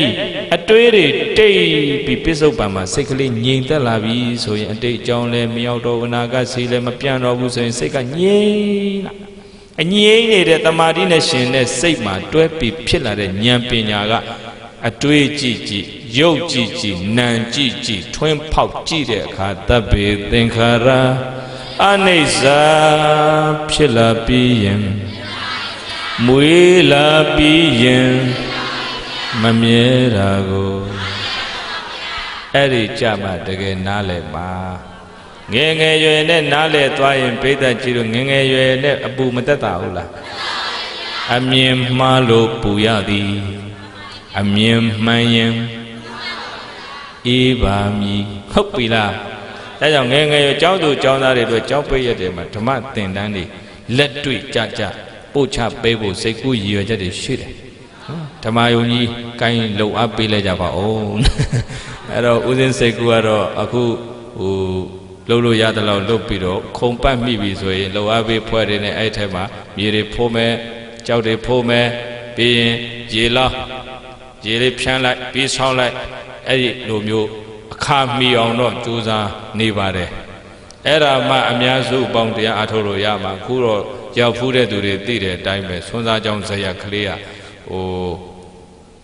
နှစ်ဖွဲ့သုံးဖွဲ့လောက်ထိုင်လိုက်ပြည့်သွားတာကလေးတွေကိုတရားစခန်းဓမ္မသင်တန်းလှုပ်ပေးကြတာအဲ့နေရနည်းနည်းခက်နေသေးလို့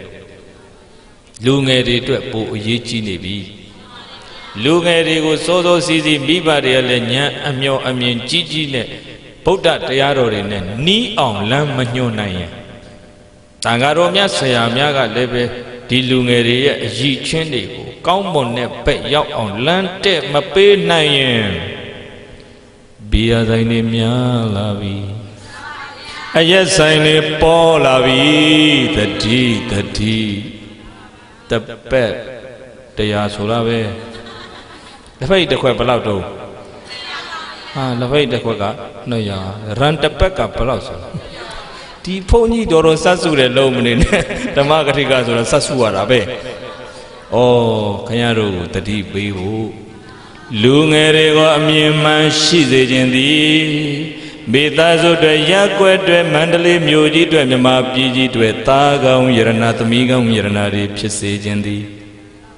တရားနဲ့နီးမှဖြစ်လာမယ်မှန်ရဲ့လားဒီတရားတွေနဲ့ဝေးလို့တော့ငါဆိုတဲ့အတ္တတွေကထူတဲ့ထူ ငါအတွက်ဆိုရင်ငါဘာမစိုးလုံရဲသည်ဆိုတဲ့စိတ်ရိုင်းတွေဝင်ကြမည်အဲ့ကြတော့ရာဇဝမှုဒုစရိုက်မှုတွေများရောပေါ့အဲ့ဒီပတ်ဝန်းကျင်ကြီးဆူပွဲရောပေါ့ There's no true peace without practicing the teachings of the Buddha နတ်ဗုဒ္ဓရဲ့ဒီဝိပဿနာတရားအဆုံးအမတွေကိုလက်တွေ့လိုက်နာကျင့်ကြံခြင်းမရှိပဲစင်မှန်တဲ့ငြိမ်းချမ်းရေးလည်းမရှိနိုင်ပါရှိနိုင်မလားလူစိတ်တွေငြိမ်းချမ်းရင်လူလောကကြီးလည်းငြိမ်းချမ်းတာပါလူစိတ်တွေပူလောင်ရင်လူလောကကြီးလည်းအပူလောကကြီးဖြစ်ပါလိမ့်မည်မှန်ရဲ့လားဗုဒ္ဓတရားတော်တွေကလောကငြိမ်းချမ်းရေးဆိုတာဒါမမြဲတာကိုနားလဲပါဖြစ်လာပြီးရင်ပြည့်ရသည်မွေးလာပြီးရင်တွေ့ဆုံပြီးရင်ခွဲရသည်မှန်ရဲ့လားနုပြိုခြင်းဟာဘယ်မှာဆုံးအိုမင်းခြင်းမှာဆုံးသည်မှန်ရဲ့လားကျမ်းမာခြင်းဟာဘယ်မှာဆုံးရှားနာခြင်းမှာဆုံးလိမ့်မည်အသက်ရှင်ခြင်းဟာဘယ်မှာဆုံးဖယားတော်ရှောင်လို့လွတ်သလားမလွတ်ဘူးဇရာဓမ္မတုတ်ဆိုတာရှိတယ်အဲ့တော့မြတ်စွာဘုရားတာဝတိပြည်ကပုဗ္ဗာယုံကျောင်းမကြီးဝိတာခာဆောက်လုပ်လှူဒန်းထားတဲ့ပုဗ္ဗာယုံကျောင်းတွေကဝိတာခာရဲ့ပြတ်တက်ကျောင်းမှာသတင်းသုံးနေတဲ့ချိန်ပေါ့ပြတ်တက်ကျောင်းမှာသတင်းသုံးညနေခင်းလေးတစ်ခုမှာနေကြီးနွေနွေညနေခင်းနေကြီးလေးရတယ်အနောက်ကနေထိုးကြတယ်ဗုဒ္ဓမြတ်စွာကျောင်းပေါ်ကနေဆင်းလာပြီးတော့မှအရှိအယတ်တို့မျက်နှာမူရှေ့ရမျက်နှာမူပြီးတော့ကျောင်းကြီးရဲ့ရှေ့မှာအဲ့နေကြီးညနေခင်းနေကြီးလေးထိုးကြနေတဲ့အချိန်အရှိဘက်မျက်နှာမူကျောအသင်္ကန်းကိုအသာလေးချနေစာလှုံတာဘုရားဘာလှုံတော့အဲ့ဒီအချိန်မှာညီတော်အာနန္ဒာကမြတ်စွာဘုရားနဲ့ချင်းကပ်လာပြီးတော့မှဗုဒ္ဓရဲ့အဲ့ခန္ဓာကိုယ်ကိုဆုပ်နေပြီးတော့ပြုစုပါတယ်။ဦးမင်းမီပေါ့အဲ့ဒီအချိန်မှာဗုဒ္ဓသင်္ကန်းတော်လေးပခုံးကနေရှော့ချပြီးနေစာလုံနေတုံးမှာခြေစုပ်လက်နဲ့ပြုတ်ပေးရင်းနဲ့ညီတော်အာနန္ဒာမျက်လုံးပြူရှာသည်အံ့ဩခြင်းများစွာနဲ့ဘယ်လိုလျှောက်ကြလဲဆိုတော့ဗန္ဒီဘုံတော်ကြီးမားတော်မူပါသောမြတ်စွာဘုရားအစ္စရိယံအံ့ဩဖို့ကောင်းပါ၏ဖရာအဘုဒ္ဓမဖြစ်ဘူးမြတ်ထိုးကဲလာပါ၏မြတ်စွာဘုရားဘဂဝါတော်မြတ်စွာဘုရားရှင်ကိုယ်တော်မြတ်ကြီးဤသဝိဝဏ္ဏောအယေအစင်တိနာပရိသုဒ္ဓောအရင်တုန်းကလိုမစင်ကြယ်တော့ပြီဖရာနာပရိယောဓာတောအရင်တုန်းကလိုမတောက်ပါတော့ပြီမြတ်စွာဘုရားဗုဒ္ဓရဲ့အရေးတော်တွေညှိုးနေတာဘူးအရင်တော့ကလိုဖြူစင်တောက်ပမှုမရှိတာဘူးအံ့ဩနေတဲ့ညီတော်အာနန္ဒာမတူပါလေနာပရိယောဓာတောရင်တုန်းကလိုဖြူစင်တောက်ပမှုမရှိတော့ပြီဖေဟာဣသရိယံအံ့ဩဖို့ကောင်းလိုက်တာဘဂဝါတော်မြတ်စွာဘုရားရှင်ဤတပ္ပန္တိလုံးစုံကုန်သောဂတ္တန္တိခန္ဓာကိုယ်တော်တွေကလည်းသိထီလာနိရောရဲရဲဖြစ်လာပြီလဲအိုကြီးနဲ့တူလာသည်အိုလာရင်ဘာနဲ့တူတော့တပ္ပန္တိလုံးစုံကုန်သောဂတ္တန္တိမြတ်စွာဘုရားရှင်ဤခန္ဓာကိုယ်တို့သည်သိထီလာနိရောရဲရဲဖြစ်ကုန်ကြပါပြီဖျားဝလိယဇာတဏိအယေရီတွန်းလိမ့်လာပါပြီဖျားအိုမင်းလာပြီဇရာနှိမ့်ဆက်သည်လှပတဲ့ဖြူစင်တဲ့ဝင်းဝါတဲ့တင်းတင်းရဲရဲရှိတဲ့ဒီရုပ်ရည်ကိုဇရာကဝမ်းမျိုးသည်ဖျားတော်လွတ်ရဲ့လားဝလိယဇာတဏိအယေရီတွန်းလိမ့်လာပြီဖျားဘဂဝါတော်မြတ်စွာဘုရားရှင်ကိုယ်တော်မြတ်ဤကာယောသခန္ဓာကိုယ်ကလည်းပဲပုရတော်ရှိသူပပရောကိုင်းနေပြီဖျားခန္ဓာကိုယ်လည်းရှိနေ ကိုင်းနေပြီဖေဟာဣန္ဒြိယနဲ့စက်ကိုသောတာခန္ဓာစိန်ဝကာယစတဲ့ဣန္ဒြေတို့၏အညထတံအရင်တို့ကနဲ့မတူပဲဖောက်ပြန်ပြောင်းလဲနေတဲ့ဖြစ်သည့်ဒိဋ္ဌတိထင်ရှားနေပြီဖေဟာဖယားဥရာဟုညီတော်အာနန္ဒာအံ့ဩနေတယ်။ဩဖယားဆိုရင်ငါတို့လိုအိုမမဟုတ်ဘူးလို့ထင်နေပုံရပါတယ်။မွေးလာရင်သေရမယ်မသေးခင်အိုကြသည်အိုလာရင်နာမှာပဲလဲအိုကြီးမှန်ရပိတ္တကြီးနုပြိုခြင်းဟာဘယ်မှာဆုံးမယ်အိုမင်းခြင်းမှာဆုံးလိမ့်မယ်အသက်ရှည်ခြင်းဟာဘယ်မှာဆုံးမယ်တည်ခြင်းမှာဆုံးမယ်တဲ့တည်တာတော့ဘယ်သူမှမလွတ်ဘူးပါရပိတ္တကြီးအိုတာကိုလွတ်ရဲ့လားအေးတည်တော့တည်ကြတာကြီးပေါ့တည်ပုံတော့မတူဘူးတည်ပုံတူရဲ့လားတချို့ကပြုံးတည်တယ်တချို့ကမဲ့တည်တယ်တချို့ကဝိပဿနာအထုတ်ထားလို့အာဟုလေးရှိတဲ့သူကတေဂန်ဒီနှိပ်စက်တဲ့ရုပ်ဖောက်ပြန်နှိပ်စက်တဲ့ယောဂဝေဒနာကိုသူအထုတ်နေကြတရားလေးနဲ့လှုပ်ရှားနေတဲ့စိတ်ကိုတီးပြီးတော့စိတ်ကိုငြိမ်အောင်တမာရိထူတောင်တိဆောက်ပြီးမှအဲ့ဒီရုပ်ဖောက်ပြန်နှိပ်စက်လို့စိတ်မှာခံစားတဲ့ဒုက္ခဝေဒနာဘာဝေဒနာဒုက္ခဝေဒနာဆင်းရဲတဲ့ခံစားမှုကိုဝေရိယမာနောဝခံစားသည်ရှိတော်လည်းပဲဝခံစားတုံခံစားစေခံစားကြိုက်မှာဒုက္ခဝေဒနာဆင်းရဲတဲ့ခံစားမှုကိုဝေရိယမိတိခံစားနေဤဟု၍ပါဇာနာတိစိတ်แท้ပြန်ကြည့်သိနေပါဘယ်แท้ပြန်ကြည့်ဝမ်းနေတဲ့စိတ်တွေဖြစ်ရင်သိပါဆင်းရဲတဲ့စိတ်တွေဖြစ်ရင်လည်းသိပါဝမ်းသာတဲ့စိတ်တွေဖြစ်ရင်သိပါပျော်တဲ့စိတ်တွေဖြစ်ရင်လည်းသိပါသိလိုက်ရင်မြဲတာလားမမြဲတာလားတဗ္ဗေသင်္ခါရအနိစ္စဩဖြစ်လာသမျှပြည့်ရတယ်ဖြစ်ပြီးပြည့်လို့မမြဲတာကိုနားလဲပါတေဂန်ဒီမှာ तू ကခန္ဓာကိုလည်းမစွဲပဲနဲ့ဖြစ်ပြီးပြတ်သွားနေတာပဲလို့ဉာဏ်နဲ့ရှုမှတ်သိနိုင်တဲ့သူကနေသလားများသလားဒါဖြစ်လို့ဝိပဿနာအထုတ်တဲ့သူကလည်းနေသလားများသလားအောင်မလေးဟိုဆရာတော်နာမည်ကြီးရဲ့ဆိုသွားလိုက်ကြဒီဆရာတော်နာမည်ကြီးရဲ့ဆိုသွားလိုက်ကြဆရာတော်တွေကတော့တကယ်ပဲနာမည်ကြီးပါရဲ့တရားကမ္မထမ်းပေးလဲကောင်းပါရဲ့သွားကြတဲ့ကတရားတရားကမပါဘူးသူမြန်ရောင်လို့ရောအမောင်တောင်မှန်းမြောင်မှန်းမသိခဲ့ပါဆရာစခန်းတော့ပြန်ခဲ့တာပဲတောင်မှန်းမြောင်မှန်းကိုသိခဲ့ဒီတရားရီလောက်ထိုင်လို့ဟဲ့လားနာကျင်ကြိုက်ခဲတောင့်တင်းတာလေးကိုကြောက်ပြီးတော့ရေသာခိုးနေနောက်ကြနိုင်သမျှကြအောင်သူလုပ်တယ်ထိုင်နေတော့တန်ညောင်းဘယ်တော့ခောက်မလဲဝီရိယကလည်းပြော့တော့တော့တတိကလည်းပေါ့တော့တော့ဘယ်လိုလုပ်တမာတိရှိမလဲတမာတိမရှိရင်ဉာဏ်မပေါ်နိုင်တမာတိမရှိရင်ဉာဏ်မပေါ်နိုင်တဲ့ဒါကြောင့်ဦးဇင်းတို့တရားစခန်းတော့ပေါ့တော့ရော့တော့မလုပ်ပါဘူးဝိုင်းထိုင်စကားပြောနေရတာလည်းမရှိဘူးတလဆိုတလတရားလုတ်ချင်တဲ့တရားလေးပဲယူခဲ့ဦးဇင်းအခုနှစ်ယောက်နဲ့မျိုးသမီးဆောင်လေးတွေ18ဆောင်လောက်တောင်တကာပေါ်သွားပြီအခု10ဆောင်16ဆောင်လောက်တည်ထားပြီအဲ့ဒါလေးတွေချောဖို့ရှိတယ်အဲ့ဒါမျိုးသမီး2ယောက်ထားပါပဲကျောင်းတကာတွေပြောထားတယ်တရားအတွက်ကိုယ်တိုင်လာအထုတ်တဲ့ခါလေအရင်ဘာမှယူလာစရာမလိုတော့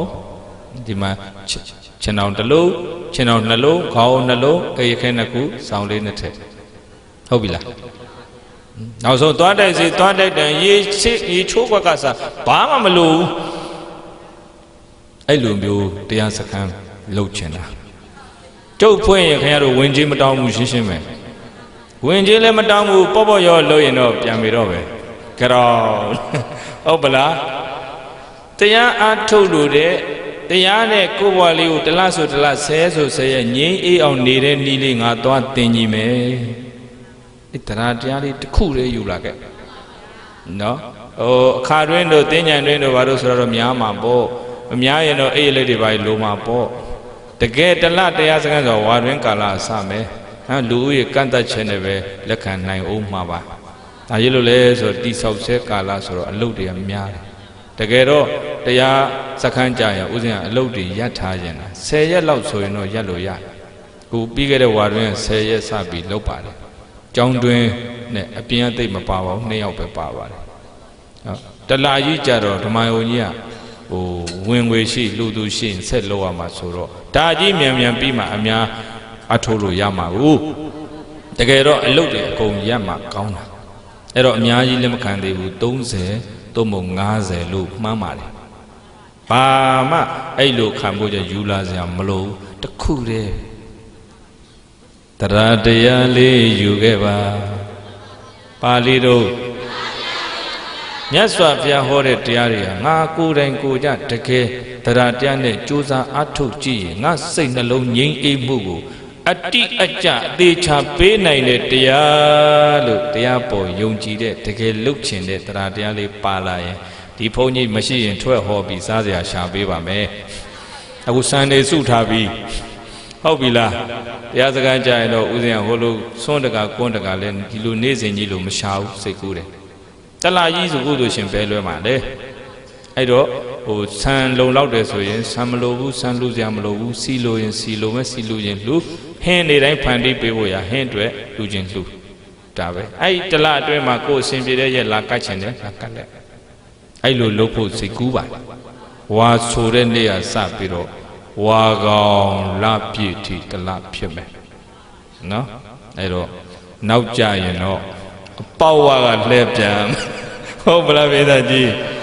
အေးဥစဉ်စဉ်းစားကြည့်တယ်လူတွေလို့တရားနဲ့ဘယ်တော့ဝေးလာပြီလဲဆိုဘဝရဲ့ဝတ်တရားတွေကလည်းရှုပ်ထွေးလာပြီအလုပ်တွေကတော့ဒီတဲ့ရှုပ်လာမှာပါပဲရှုပ်လာအောင်မှာခစ်ကြီးကိုကရှုပ်တဲ့ခစ်ကြီးမှန်လားသိပ္ပံနဲ့ဤပညာကလည်းဝယ်စရာတွေတီထွင်ပေးတာမများဘူးလားများသလားလူအတ္တထက်ကိုပိုးနေပြီအဲ့တော့ဝယ်ဖို့ပတ်စံခမရတို့ရှာလေသူ့မှာရှိရင်ငါမှလည်းရှိအောင်မှဆိုတဲ့ competition ပြိုင်ဆိုင်မှုတွေကလာတယ်လာဘူးလားအဲ့တော့ရအောင်ရှာလေဝယ်ဖို့ကောင်းတဲ့နည်းနဲ့ရှာမလားမကောင်းတဲ့နည်းနဲ့ရှာမလားဟုတ်တဲ့နည်းနဲ့ရှာမလားမဟုတ်တဲ့နည်းနဲ့ရှာမလားဘယ်လိုရှာတာများတယ်လဲကိုယ့်အကိုစဉ်းစားဒါတော့လူလောကထဲနေတဲ့တက္ကဒကမတွေပူတိမှပေါ့အလုတ်တွေရှုပ်လာတော့တရားနဲ့ဝေးမလာဘူးလားတပတ်ကလေး10ရက်ကလေးအလုတ်တွေရက်ခဲ့ဖို့တောင်လွယ်ရလားဩနောက်တစ်ချိန်မှနေစရာလဲပေးပါမယ်စားစရာလဲကြွေးပါမယ်တရားလဲပေးမယ်စိတ်ကလေးကိုငြိမ်းအေးအောင်ထားပြီးဒီတရားလေးကျင့်သုံးပြီးနေပါလို့ဆိုရင်မနှဲရှာယူရမယ်အနေထားမှာရောက်သွားလိမ့်မယ်မမြဲတာကိုနားလဲပါဟုတ်တယ်ထင်တဲ့အရာတွေအလုံးတစ်နေ့ထားပြီးတော့သွားရလိမ့်မယ်မှန်ရလားငါပိုင်တဲ့အရာတွေအလုံးကိုတစ်ချိန်တစ်နေ့မှထားခဲ့ရမယ်သဘောပေါက်လားငါချစ်တဲ့သူတွေငါကိုချစ်တဲ့သူတွေနဲ့တစ်နေ့မှခွဲချိန်တန်ကခွဲကြရမယ်မမြဲတာကိုနားလဲပါအဲ့ဒါနားမလဲလို့တရားကြိုလို့နဲ့သေခံပြီးတော့မဲ့သေးတယ်တချို့အန်ကျိတ်တောက်ခောက်ပြီးသေကြတာလို့မရှိဘူးလားသေခံဒီမှာအဝေးရောင်နဲ့ဟိုသားမလားဒီလိုဒီသားမလားဆွဲသေးတာလည်းမရှိဘူးလားလောဘနဲ့သေပြိတ္တာပြီးမကြော့မလော့ကြတာဒီလောဘနဲ့သေလို့ဘာနဲ့သေလို့တော့ဒါကြောင့်ပိဋကကြီးသေတာတော့တူတယ်သေပုံကတူတချို့ကကောင်းတဲ့ကံကမ္မနမိတ်ဂတိနမိတ်နော်လူဘဝမှာတန်ဖိုးရှိအောင်နေခဲ့တယ်ကိုတတ်တဲ့တော့အများအကျိုးလဲဆောင်ရွက်ခဲ့တယ်ကိုမိသားစုအကျိုးလဲဆောင်ရွက်တယ်အကုသိုလ်နည်းအောင်နေတယ်ညာကျိုးရှိမဲ့ကုသိုလ်လုပ်ငန်းတွေကိုဖြူစင်တန့်ရှင်းတဲ့စိတ်နဲ့လုပ်ခဲ့တယ်တေခံနေတော့ဒီကောင်းမှုလေးတွေအာရုံပြုပြီးတော့သူ့စရိုက်ကောင်းမှုတွေများများပြုခဲ့တဲ့သူတွေတေခံနေနှလုံးသွင်းကောင်းတာပေါ့နှလုံးသွင်းကောင်းတဲ့စိတ်နဲ့သေရင်ကောင်းတဲ့ဘုံဘဝရောက်မှာပေါ့နှလုံးသွင်းမှားပြီးတော့များအကုသိုလ်ကံကမ္မနမိတ်ဂတိနမိတ်နှလုံးသွင်းသေမိလောဘနဲ့သေတကယ်ရှိတယ်ယုံလား မယုံရင်တွေ့ပေးမယ်လားကဲပိဋကကြည်လို့ပစ္စည်းဆွဲသေးလို့ပစ္စည်းနဲ့မလွတ်မကျွတ်တဲ့ဟာတွေရှိတယ်ပိဋကကြည်လို့လူဆွဲသေးလို့တူဆွဲသေးလို့တူနာမခွာနိုင်တဲ့ဟာတွေရှိတယ်ရေစက်လိုက်ချပေးရတာကိုပဲ2ကြိမ်3ကြိမ်ရှိနေပြီဒါသူတို့ကသွားမေးကြည့်ပြီတော့ပိဋကတို့ရေအဲ့ပိဋကဆိုတာမှလည်းပိဋကဝတ္ထုတွေဖတ်ကြည့်အမျိုးမျိုးရှိတယ်အဲ့ထဲကနေမှပရဒတ္တုပဇီဝီပိဋကဆိုတာသူတို့ကိုရည်စူးပြီးတော့သူတို့ကိုကြံရည်သူများကရည်စူးပြီးတော့ကောင်းမှုကုသိုလ်တွေပြုအမြအတမ်းပေးဝေမှာကိုမျော်လင့်ဆောင်စားနေရတဲ့ပိဋကမျိုးတွေရှိတယ်အဲ့ဒီပိဋကဘုံဘဝများသေကံဤစိတ်နှလုံးသွင်းမှပြီးရောက်သွားခဲ့ရင်ကျွတ်ကြပါစေလွတ်ကြပါစေချမ်းသာကြပါစေလို့ဒါတွေလောက်တာဗျာအခုဒီတရားပွဲကလည်းအဲ့ဒါရည်စူးတာမဟုတ်လား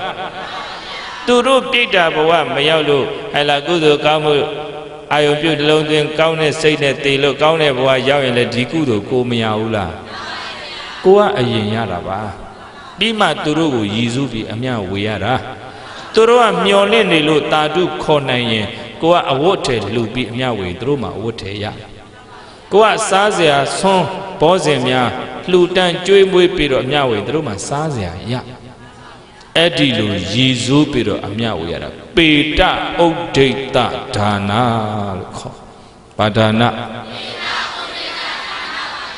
ပေတဆိုတာအဲ့ဘဝဟောင်းကဆွေဟောင်းမျိုးဟောင်းတွေကိုဒီဘဝကတည်ဆုံးသွားတဲ့ဆွေမျိုးမိတ်သင်္ကာများကိုကုသိုလ်ကောင်းမှုဖို့မျှော်လင့်နေတဲ့ပိဋကတွေကိုပေတခေါ်ပရဒတ္တုပဇီဝီပိဋကလို့ခေါ်ဥဒိတဆိုတာအခုပြုတဲ့ကုသိုလ်သူတို့ကိုရည်ညွှန်းတာဒါနဆိုတာကအလှပေးတာပေးပြီးမှသူတို့ကိုအမြဝေရာအဲ့တော့ငါဘလို့သိမလဲလို့ကျူစင်းသာမမြဲတာကိုနားလဲပါနားမလဲရင်သေကနေမှအစွဲထူလိမ့်မည်မှားရလားမမြဲတာကိုနားလဲအောင်ကြိုးစားပါအားထုတ်ပါနားမလဲရင်သေကနေမှသေမင်းနဲ့စိတ်ခင်းရတဲ့ခါရာရူအာနာစည်းစိမ်ဥစ္စာအာကိုလို့မရပါကြောက်လန့်ပြီးတော့တွန့်ဆုတ်ပြီးတော့အန်ကြိတ်တောက်ခေါက်သေးရင်တော့ကောင်းရရောက်မလားမမြဲတာကိုနားလေဘုရားဘာအားထုတ်ရမှာတော့အဲ့တော့မွေးလာရင်တော့အိုးမှာပါပဲပိဿကြီးနုပြိုခြင်းကဘယ်မှာဆုံးမှာအခုမြတ်စွာဘုရားတောင်အိုရင်းဘေးကလွတ်ရဲ့လားညီတော်အာနန္ဒအံဩယူရသည်တအံ့တော်နဲ့ခြေစုပ်လက်နဲ့နောက်ကျောလေးတွေပုတ်တက်ဆုပ်နေပေးရင်လျှောက်ထားတော့မြတ်စွာဘုရားကအာနန္ဒငါဘယယထံတော်ပါမခါစားလိမ္မာညီဝအာနန္ဒဧတံဝဇနသင်လျှောက်ထားတဲ့စကားဟာဧဝံသစ္ဆံအမှန်ပဲငါဘုရားအိုလာပြီဘုရားလည်းပဲပိဿကြီးတို့မွေးလာတော့အိုရသည်နုပြူခြင်းဟာဘယ်မှာဆုံးမယ်ဇရဓမ္မောယုပင်ကြီးဗျာတိဓမ္မောအာရောဂျေမရဏဓမ္မောဇီဝိတေကြောင်းတက်ရဲ့ရှေ့မှာနေစာလှုပ်ရင်းနဲ့ဘုရားကညီတော်အာနန္ဒာကိုဟောနေတာအာနန္ဒငါဘုရားယထံတော်ပမခါစားလိမ္မာညီဝအာနန္ဒာယုပင်ကြီးနုပြူခြင်းသဘောရှိတယ်ဆိုရင်ဇရဓမ္မောအိုခြင်းသဘောလည်းရှိပါတယ်ဖယားမအိုဘူးမှန်တယ်အံတော်နဲ့မအိုဘူးလားအိုသလားအရေးတွေတွန့်နေပြီဖယားမိမိန်ကုန်မိမဖြူစင်တော့ပါမတောက်ပါတော့ပါခန္ဓာကိုယ်ဟာရော့တီရော့ရဲဖြစ်လာပြီဖယားရှေ့သို့အနေငယ်ကိုင်းနေပြီဖယားဆိုတော့ရွတ်ပင်ကြီးနုပြူခြင်းသဘောရှိတယ်ဆိုရင်ဇရာဓမ္မောအိုခြင်းသဘောလည်းရှိတယ်အာနန္ဒာဘသူကမိတ်နေ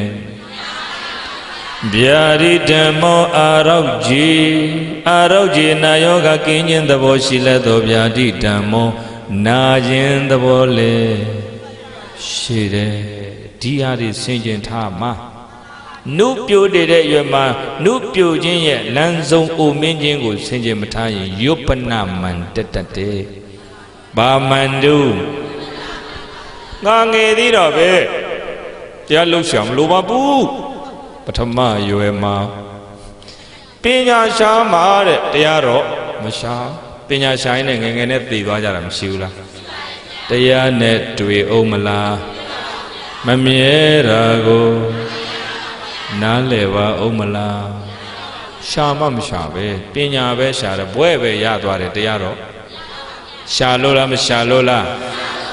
အဲ့ဒါယုပ္ပနမံကိုနှိပ်ဖို့ရအဲ့ဒါဆင်ခြင်ထားတဲ့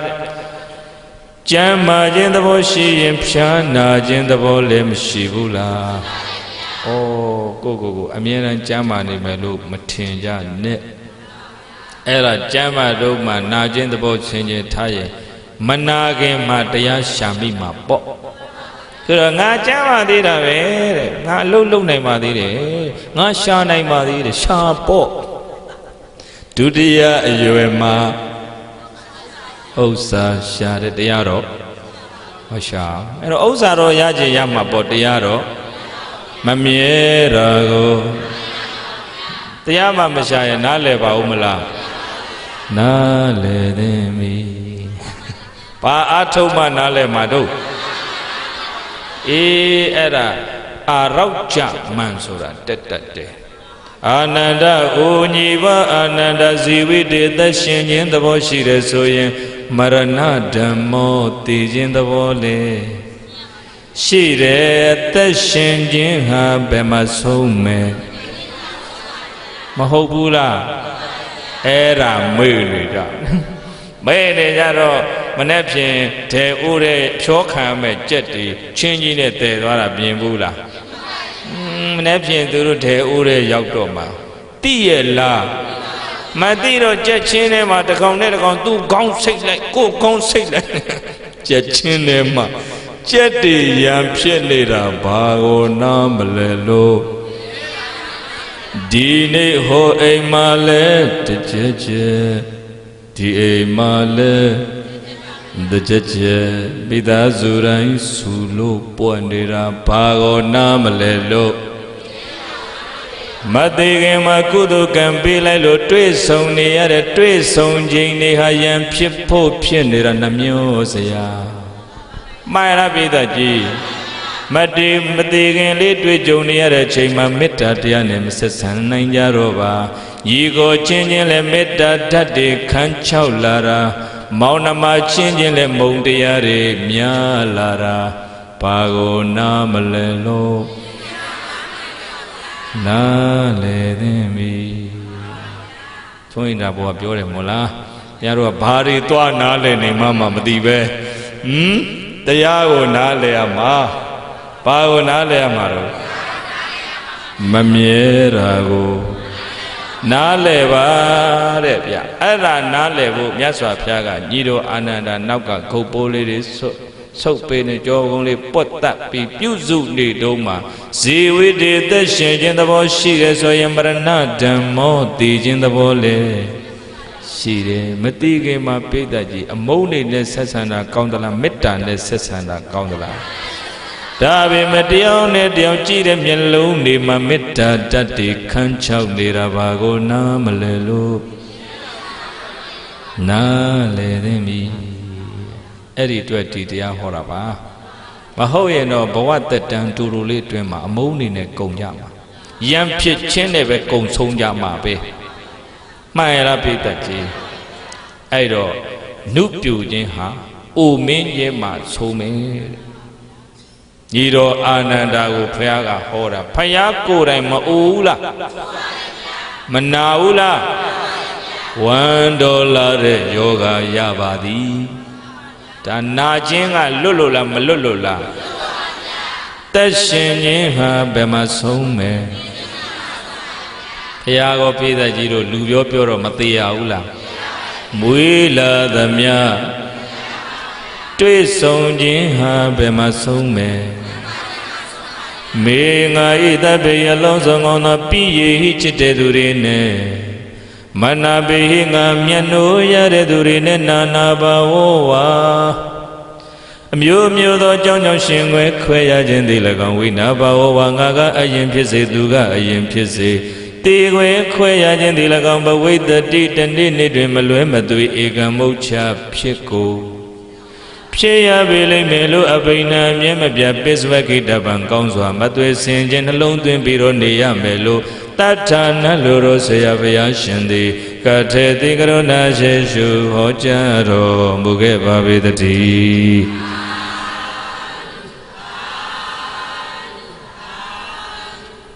အဲ့ဒီလိုခွဲခွာခြင်းဆင်ခြင်ထားရင်မခွဲခင်မှာပိဋကကြီးချစ်ချစ်ခင်ခင်မေတ္တာတရားနဲ့ဆက်ဆံနိုင်ရရင်မကောင်းဘူးလား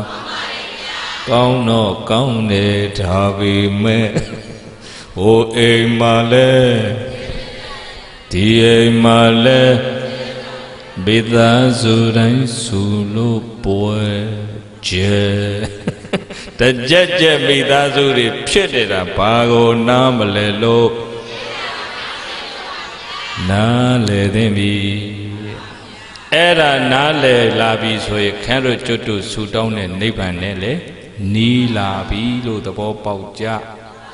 အဲ့ဒီလိုနားလေမှလည်းတယောက်ကျေးဇူးတယောက်ဆက်ရမှန်းသိမယ်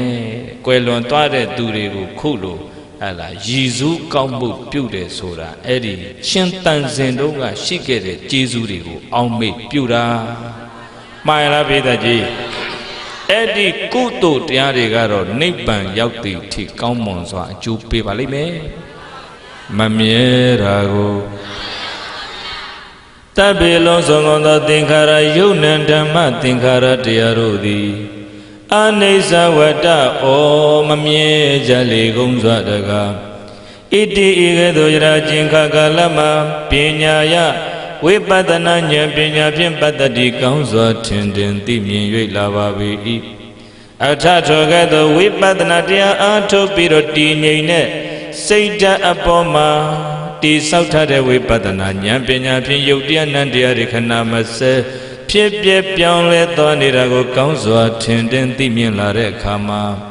ဒုက္ခဖြစ်လိုက်ပြက်လိုက်နဲ့နှိမ့်ဆက်နေတဲ့ယုံ nant ဒုက္ခသစ္စာတရားပေါ်မှာနိဗ္ဗိန္ဒတိဉာဏ်ကညီငွေလာမယ်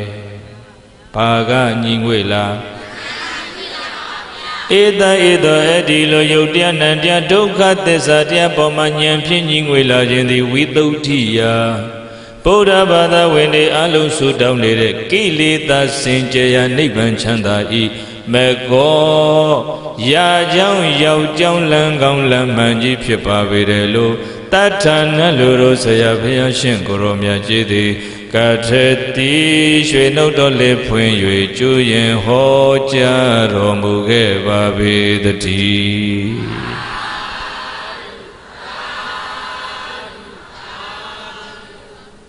အဲ့ဒီပါကြောင်းလေးရှေ့မှာ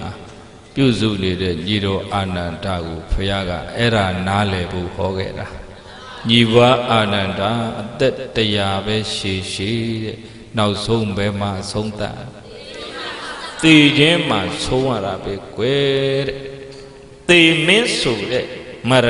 မင်းဟာ32ပုံရှိသမျှဘယ်တတ္တဝါကိုမှခြံမထားခဲ့ဘူးတဲ့ခေါ်ချိန်တန်ရင်